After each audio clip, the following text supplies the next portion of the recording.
Rahmat domla.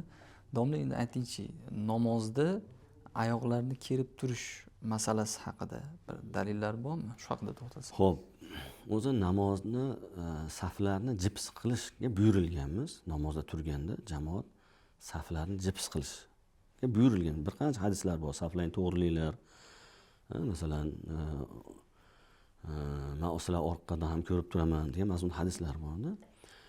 Lekin buni noto'g'ri tushunish oqibatida keyingi paytlarda shunaqa holat yuzaga keldiki, oyoqlarni keng qilib bir-biriga yopishtirish ayrim odamlarda shunaqa paydo bo'ldi. Bu sunnati nabaviyga zid amal hisoblanadi.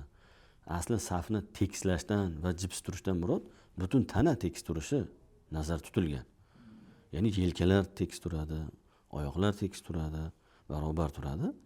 Demak, mana shu asli tatbiq qilingan, ya'ni asli sunnati nabaviyani ko'rsatmasi mag'zi mana shu. Ya'ni jips turishdan maqsad shu. Keng turib oyog'ini bir-biriga tekkizish emas bu narsa. Keyin ba'zi ulamolar, hatto boshqa mazhab ulamolari bu kibrning alomati deydi. Keng qilib olib turish. Balki qanday turish borasida mazhablar o'rtasida juz'iy oddiy ixtiloflar bor. Ya'ni qanchalik turasa, masalan bizning mazhabda 4.50, ya'ni bir panja sig'adigan bo'lsa, boshqa mazhabda undan sal kengroq xolos. Lekin hozirgi kunda tarqalgan keng ochish hech qaysi mazhabda yo'q degani, umuman islom ulamolarining o'rtasida yo'q degani bu. Degani juda ham katta va ko'pchilikka qarshi chiqish bo'ladi bu.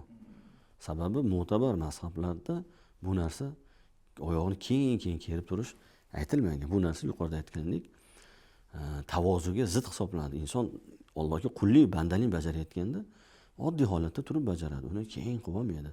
Buni ba'zi ulamolar yuqorida aytilgandek takabburning belgisi, bu yaxshi narsa emas deganlar. Endi to'g'ri, kimdir jussasi kattaroq bo'lsa, u oyoqni yaqinlashtirish noqulay bo'lsa, marhamat, u o'zi jussasiga holatda keng qilishi mumkin.